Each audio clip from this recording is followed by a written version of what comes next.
추수감사 주일인데요. 참 한 해 동안 감사한 일이 참 많았습니다. 교회적으로 좀 생각을 해보면 좀 코로나가 다 끝나지 않았지만 교회가 많이 이제 회복이 되었고 특히 여름 행사, 성경학교 또 캠프, 정긴수련회 좀 코로나 위험이 좀 있었지만 은혜 가운데 잘 좀 마쳤고 또 한 생명을 한 아기를 우리에게 올해 또 주셨고 또 새가족들도 또 이렇게 좀 보내주시고 또 각 가정에 여러 어떤 기도응답들 또 어려운 가운데 필요를 채워주시고 또 감사한 일들이 많이 있습니다. 좀 감사를 드립니다. 12년 전에 전 그 농구 선수인 박승일 씨가 그 한 프로팀 코치로 이제 가려고 하다가 온 근육이 마비되는 뇌계릭병에 걸리게 되었습니다. 그는 그 이후에 아무 활동도 하지 못하고 몸도 움직이지 못하고 단지 이제 눈동자만 움직이는 게 가능했습니다.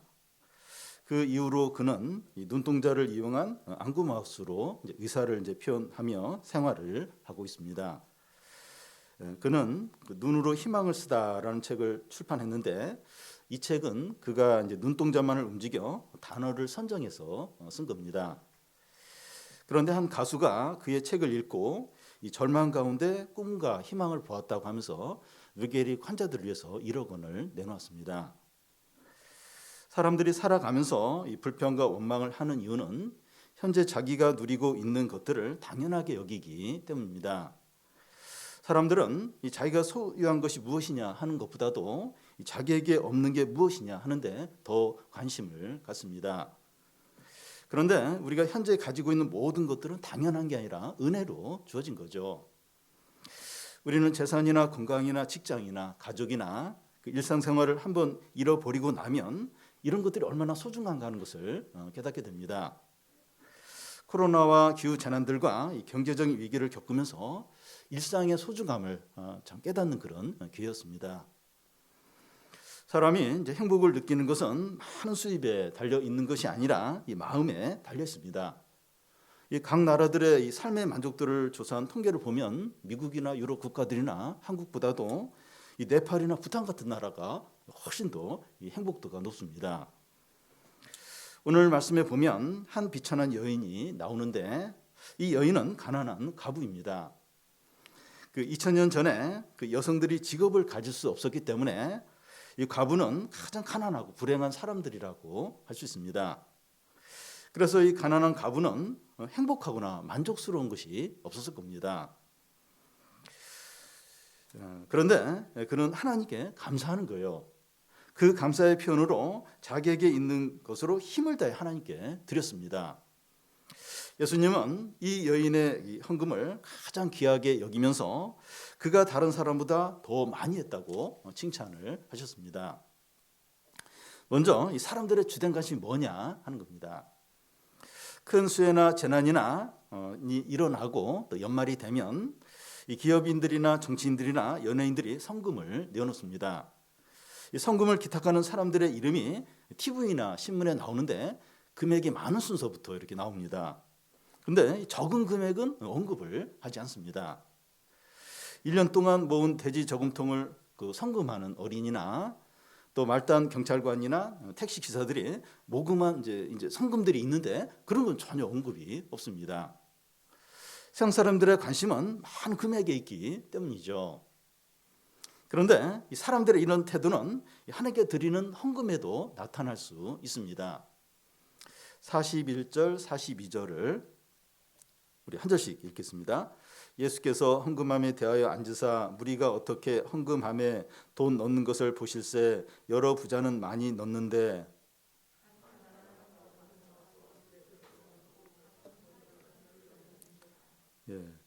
여기 헌금함은 큰 나팔 모양의 놋쇠로 만든 투입구가 13개 정도 되어 있는 헌금통을 말합니다. 성전 바깥들에 이런 헌금함을 여러 개 두었습니다. 사람들은 이 헌금통에 제사장이나 가난한 사람들의 필요를 채울 수 있는 그런 헌금을 했습니다. 그 당시에 이제 화폐는 지폐가 없고 이제 동전이기 때문에 헌금을 하게 되면 소리가 났습니다. 헌금을 많이 하면 소리가 요란하게 오래 나고, 헌금을 적게 하면 딸랑 한두 번 소리가 나고 조용해집니다. 어떤 부자가 헌금함에 돈을 넣습니다. 그러자 이 동전이 들어가는 소리가 요란하게 오랫동안 나는 거예요. 그때 주위 사람들이 다 주목하며 그를 바라봅니다. 아, 저분은 헌금을 많이 하는구나. 선행을 많이 하시네. 신앙이 참 좋은 것 같아. 하나님은 저분을 축복하실 거야. 하면서 서로 이제 이런 말을 주고받습니다. 이런 분위기에서 한 가난한 가부가 이제 헌금을 이제 헌금함에 하는데, 그런데 소리가 작게 두 번 작게 나는 겁니다. 두 랩돈을 넣은 것인데 그 랩돈은 그 당시에 가장 작은 화폐 단위입니다. 오늘날로 말하면 100원짜리 동전에 해당이 될 거예요. 이 여인이 헌금을 했는데 이 동전이 떨어지는 소리가 작으니까 이 주위 사람들은 이 여인에 대해서 관심을 갖지 않습니다. 사람들은 이 여인이 헌금을 했는지 하지 않았는지도 모릅니다. 예수님이 언급하지 않았다면 제자들도 관심을 갖지 않았을 거예요. 그런데 사람들은 세상에서처럼 이 하나님 앞에서도 많이 하고 큰 것을 해야 칭찬을 받을 것으로 생각합니다. 우리가 이제 많은 것을 하나님께 드려야 하나님이 기뻐하신다고 이제 생각을 하는 거예요. 하나님을 사랑과 이제 같게 이제 생각을 이제 하는 겁니다. 가난하거나 성공하지 못했거나 이 낮은 자리에 있으면 하나님께 영광을 돌리지 못한다는 거예요. 출세하고 돈을 많이 벌고 좋은 일이 있어야 하나님께 감사할 수 있다고 생각합니다. 가난한 가부같이 가진 것도 없고 잘하는 것도 없고 이 자랑할 것이 없으면 하나님께 감사할 수 없다는 거죠. 그런데 우리는 가난한 가부처럼 아무것도 없어도 얼마든지 하나님께 감사할 수 있습니다. 욥은 이제 하루 동안 자녀들이 다 죽고 모든 재산을 다 잃고 나서 뭐라고 이렇게 말을 합니까? 내가 핏덩어리로 태어났는데 주신 분도 하나님이시고 가져가신 분도 하나님이시니 하나님의 이름이 찬송을 받을지어다, 이렇게 합니다. 우리는 지금 상황에서 하나님께 얼마든지 감사하고 기뻐하고 영광을 돌릴 수 있습니다. 상황이 좋아지고 수입이 늘어나고 원한 대로 되어야 하나님께 감사하겠다고 하지 않아야 합니다. 그러다가 평생 동안 감사하지 못할 수 있고 원한 대로 되었다 해도 다른 것이 못마땅해서 감사를 못할 수도 이제 있게 되죠. 다음은 그 예수님의 관심이 어디 있느냐 하는 겁니다. 41절을 다시 보면 예수께서 헌금함에 대하여 앉으사, 예수님이 이제 헌금함이 있는 반대편에서 헌금함을 바라보고 계셨습니다. 예수님은 사람들이 헌금하는 것을 주목해서 바라보셨어요. 그런데 예수님은 헌금함에 이 동전 떨어지는 소리가 너무 작아서 이 사람들이 거의 관심을 갖지 않는 한 여인에 관심을 두셨습니다. 이 여인은 가난했고 너무나 적은 액수를 헌금하는 것이기 때문에 이 사람들의 눈에 안 띄게 살짝 헌금하고 곧 사라졌습니다. 그런데 예수님은 많은 헌금한 자들에 대해서는 아무런 언급이 없으시면서 가난한 가부가 두 렙돈을 헌금한 것을 보면서 제자들에게 그 여인이 모든 사람보다 많이 놓았다고 하시는 거예요. 그러시면서 그가 자기의 모든 소유를 이렇게 하나님께 드렸다고 칭찬을 합니다. 예수님은 이 여인이 얼마를 했고 그의 생활이 어떠한지 하는 걸 잘 알고 계십니다. 주님의 관심은 사람들의 관심과 달랐습니다. 예수님은 그 당시 유대 사회에서 버림받고 죄인 취급받는 세리와 창녀들과 가난한 자들과 병든 자들의 친구셨습니다. 예수님은 부자들이나 바리새인들이나 서기관들에 대해서 관심이 없었다는 것이 아니라 이 소외된 자들에게 관심과 사랑이 많으셨습니다. 오늘 말씀을 이제 오해하면 안 되는데 주님은 부자들을 싫어하고 또 많이 헌금하는 것에 대해서 관심이 없다, 그건 의미가 없다, 이런 말을 하는 게 아닙니다. 주님은 소외된 자들, 또 이렇게 사람들에게 주목받지 못하는 그런 사람들에 대해서 관심을 갖고 사랑하시고 그의 모든 것을 잘 알고 계시다는 거죠. 어떤 분은 너무 위축이 되어서 예배 후에 사람들과 마주치는 것이 부담스러워서 축도할 때 그냥 이렇게 바로 가시는 분들이 있습니다. 교인들은 그분이 예배에 왔는지 모를 수도 있어요. 그런데 주님은 그를 다 아신다는 거예요. 어떤 아픔들과 또 고민들과 위축되어 있는 것을 다 아시는 거예요. 우리는 너무 힘들 때 입으로 기도하지 못하고 속으로만 이렇게 기도할 때가 있어요. 입에서 말이 이제 안 나올 때가 있어요. 한숨만 나오고 눈물 주르륵 계속 이제 흐르는 겁니다. 그런데 다른 사람들은 모를 수 있지만 하나님은 그의 모든 것을 다 아신다는 거예요. 그리고 우리가 이 다른 영혼들과 교회를 위해서 작은 선행을 이제 하고 또 수고들을 하고 섬기는 것을 주님은 다 알고 계세요. 아무도 몰라요. 안 알아줘요. 근데 주님은 다 아시는 거예요. 그 작은 섬김들, 희생들 다 아시는 겁니다. 우리는 이 다른 사람들이 자기를 소홀히 대하면 하나님도 이제 그러실 거라고 생각을 하고, 또 사람들 사이에서 우리가 존재감이 없으면 하나님 앞에서도 그럴 거라고 생각하는데 전혀 그렇지 않습니다. 근데 그 당시 성전에서 이제 헌금하는 자들은 그 예수님이 자기를 지켜보고 다 알고 계신다는 것을 몰랐습니다. 이 여인도 예수께서 자기를 지켜보시고 칭찬하신다는 것을 몰랐습니다. 43절에 보면 예수께서 제자들을 불러 이르시되 하는데, 이 여인에 대해서 칭찬을 제자들에게 했지 이 여인을 불러가지고 이렇게 칭찬하신 건 아니었습니다. 이 여인은 평생 동안 예수님이 자기에게 그렇게 칭찬하시는 걸 모르면서 그냥 이제 이게 살게 되는 거죠. 예수님 당시에도 그렇고 오늘날도 주님은 우리를 다 지켜보고 계시고 다 알고 계십니다. 그런데 우리는 주님을 별로 의식하지 않고 살아갈 수 있어요. 우리는 이 다른 사람들의 시각이나 평가는 의식을 해요. 완전히 거기에 민감한데, 주님이 우리를 지켜보고 다 알고 계신다는 것은 의식하지 않으면서 얼마든지 살 수가 있습니다. 사람들은 의식을 해요. 사람들의 어떤 반응, 어떤 말들 굉장히 의식을 하는데 주님이 나를 이렇게 지켜보고 계시고 다 알고 계시다, 이건 전혀 잊어버리고 의식도 하지 않고 살아갈 때가 많습니다. 여러분, 주님이 우리를 지켜보고 계신다는 것은 우리가 하는 모든 일을 소중히 여기신다는 거죠. 다 귀하다는 거죠. 우리는 다 소중한 사람이에요. 다 귀한 사람입니다. 우리는 하나님의 사람이고 하나님의 자녀들이죠. 그래서 우리는 아무 말이나 또 아무 행동이나 또 아무렇게 살면 안 되는 존재예요. 하나님의 사람, 하나님의 자녀, 너무나 존귀하고 복된 자이고 주님이 얼마나 관심을 많이 갖고 계신지 다 알고 계세요. 그래서 힘들다고 막 말이나 하고 막 이렇게 막 되는 대로 살고 그러면 안 돼요. 그러면 그러기에는 너무나 존귀한 자들입니다. 우리가 할 수 있는 최고의 일이 뭡니까? 우리는 뭐 최고의 일을 하려고 해요. 왜냐하면 존귀한 자들이기 때문에. 근데 우리가 할 수 있는 최고의 일, 가장 가치 있는 일이 무엇입니까? 하나님께 감사하는 겁니다. 우리가 할 수 없고 우리에게 없는 것으로 감사하는 것이 아니라 우리가 할 수 있고 우리에게 있는 것으로 감사하는 겁니다. 다른 사람이 볼 때는 아무것도 아니에요. 또 중요하게 여기지 않는 것이라도 하나님은 얼마든지 기쁘게 받으시는지 모릅니다. 자녀가 부모에게 줄 수 있는 최고의 선물은 고급 승용차나 또 많은 용돈이나 해외 여행 보내드리는 것이 아닙니다. 물론 이것도 이제 좋은 선물이죠.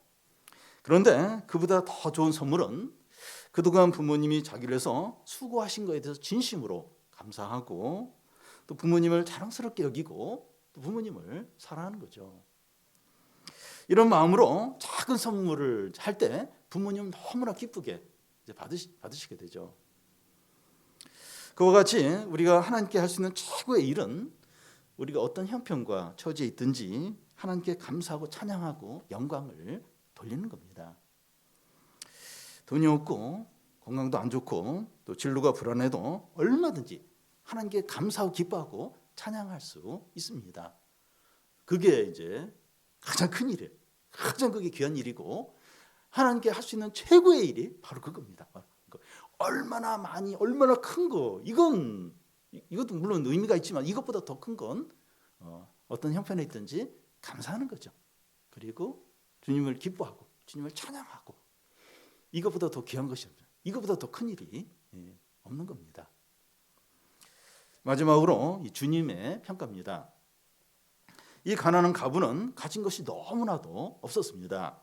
그렇지만 주님께 감사함으로 뭔가를 드리기를 원했어요. 그래서 자기에게 있는 2렙돈을 헌금함에 넣게 됩니다. 예수님은 이 여인을 보고 뭐라고 말씀하십니까? 43절, 44절을 한 절씩 읽겠습니다. 예수께서 제자들을 불러 이르시되 내가 진실로 너에게 이르노니 이 가난한 과부는 헌금함에 넣은 모든 사람보다 많이 넣었도다.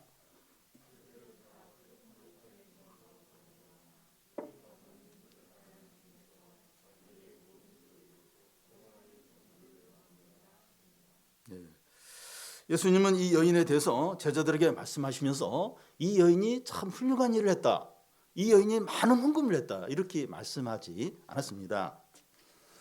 이 헌금함에 넣은 모든 사람보다 많이 넣었다고 말씀합니다. 그 이전에 여러 사람들이 이제 이 동전이 소리가 오래 요란하게 나도록 그렇게 했는데 그들보다 이 여인이 더 많이 했다는 겁니다. 예수님은 그 이유를 바로 이제 말씀을 하시는데 뭡니까? 그 부자들은 풍족한 중에 일부를 떼어서 헌금을 한 것이지만 이 여인은 궁핍한 중에 자기의 모든 소유, 즉 생활비 전부를 했기 때문입니다. 수입이 적은 분이 이제 11조를 드릴 때 그 11조는 생계비를 드리는 겁니다. 주님이 평가하는 기준이 뭡니까? 이 드린 것이 얼마나 되느냐가 아니고 드리고 남은 것이 얼마나 되느냐 하는 겁니다. 사람들은 드린 것의 액수를 보고 놀라고 막 칭찬을 합니다. 드린 것이 적으면 관심이 없어요. 그런데 주님은 드린 것의 액수는 너무 적지만 이 남은 것이 없이 다 드린 여인이 가장 많이 드렸다고 칭찬을 하시는 겁니다. 여러분, 이 여인이 이렇게 할 수 있었던 이유가 무엇입니까? 하나님의 은혜와 사랑이 너무나 감사했기 때문이죠. 어떻게 이렇게 할 수 있을까? 하나님의 은혜와 사랑이 너무, 그 구원이 너무나 감사해서 이렇게 하고 있는 겁니다. 사람은 받은 것이 없으면 주려고 하지 않습니다. 많이 받았으면 많이 주려고 하고 적게 받았으면 적게 줍니다. 살아면서 이 사랑을 많이 받은 사람이 남들도 사랑할 수 있는 것과 같습니다. 한 번은 예수님이 바리새인 시몬의 집에 식사 초대를 받아서 가신 적이 있었습니다. 그때 한 여인이 예수님 곁에 오더니 눈물을 한없이 흘리는 거예요. 근데 그 눈물이 예수님 발등에 떨어진 거예요. 이 여인은 당황해서 자기 머리털을 풀어서 그 발을 막 닦습니다. 그러면서 비싼 향유를 예수님께 부었습니다.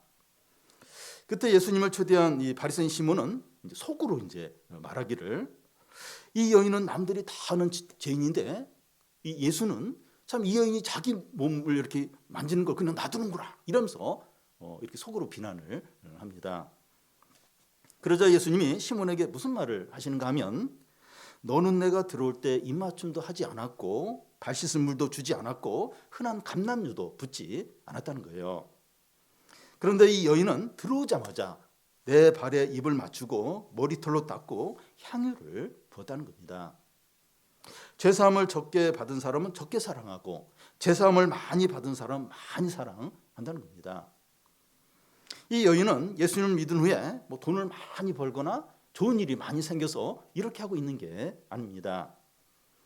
주님이 자기를 위해서 구원하여 주시고 존귀함을 되찾고 변화된 삶을 살게 되었기 때문이죠. 예수님 때문에 새로운 삶, 복된 삶을 살게 되었기 때문에 너무나 이제 감사했기 때문입니다. 그래서 이 가장 비싼 향유를 예수님께 붓고 자기의 가장 소중한 머리털로 예수님의 발을 씻기고 쉴 새 없이 그 발에 입맞춤을 한 겁니다. 성경에 나오는 가장 아름다운 장면 중에 하나라고, 이 장면이 가장 아름다운 장면이라고 생각됩니다. 이 여인은 자기가 할 수 있는 모든 것을 해서 주님께 감사하고 있는 겁니다. 이 가난한 과부도 하나님의 은혜와 사랑에 대한 감사의 표현으로 자기 생활비 전부를 드리는 거예요. 두 렙돈이 있어야 내일 빵을 사서 끼니를 이제 때우게 되는데 자기에게 있는 모든 거 그것마저 그것마저 그거밖에 없는 거예요. 그걸 드리면서 이제 감사를 이제 표하고 있는 거죠. 여러분, 우리가 하나님께 감사하는 것은 억지로 하는 것이 아닙니다. 감사할 것이 없는데 의무적으로 감사해야 하는 게 아니죠. 그리고 수입이 늘어났거나 또 병이 나았거나 대학에 합격한 것이 아닐 수 있어요. 원하는 대로 된 일이 없을 수도 있습니다. 그럼에도 불구하고 우리가 하나님께 감사하는 이유는 우리의 모든 죄를 용서해 주시고 하나님 자녀 삼아 주시고 새로운 삶을 주셨기 때문입니다. 내가 예수님을 믿지 않아서 구원받지 못했으면 지금 어떤 삶을 살고 있었을까? 끔찍하죠. 너무나 절망적이었을 겁니다. 저도 한 번씩 그런 생각을 할 때가 있는데 예수님을 믿지 않고 그냥 막 살았으면 지금까지 살았으면 어땠을까? 물론 뭐 사회적으로나 뭐 경제적으로 더 좀 그런 나은 삶은 살았을 겁니다. 근데 참 하나님 없이 내가 이렇게 살았으면 내 삶이 어땠을까? 끔찍하죠, 끔찍. 절망적이죠. 우리는 가장 크고 귀하고 영원한 것을 하나님도 받았기 때문에 감사하는 거죠. 하나님이 오늘 우리들에게 기대하고 원하시는 게 바로 이것입니다. 크거나 대단한 것이나 많은 것을 드려야만 하는 것이 아니라 온 마음을 다하여 감사하는 거죠.